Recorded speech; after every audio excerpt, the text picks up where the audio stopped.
Сәлем қыздар, Аспаз Келін каналына қош келдіңіздер. Бүгін осындай шелпек пісіреміз. 15 минут кетеді.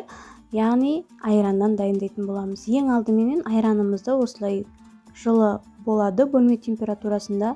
Содан соң жұмыртқамызды, қантымызды және де содамызды, тұзымызды салып, жақсылап бір келкі масса болғанша араластырып алатын боламыз.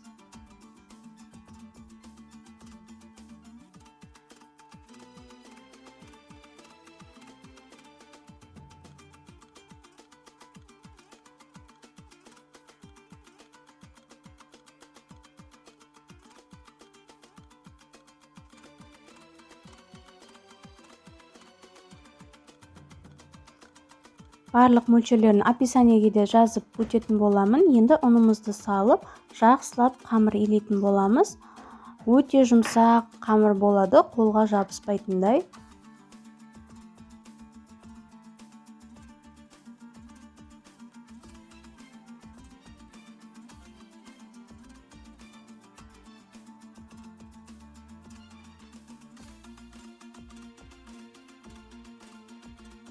Қамырымызды илеп, осылай 5 минутқа тындырып аламыз да бөліктерге бөліп, алатын боламыз. Менде шамамен 8 штук шықты. Өздеріңіздің табаңызға ыңғайлы қылып бөліп алсаңыздар болады. Енді мен оқтауды қажет етпейді.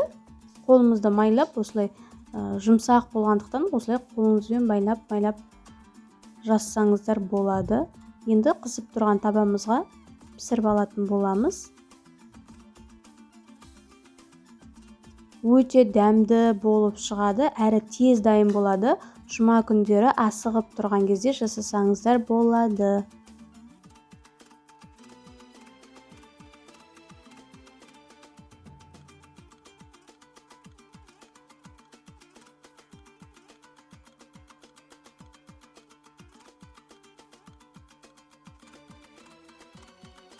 Міне біздің шелпектеріміз дайын болды.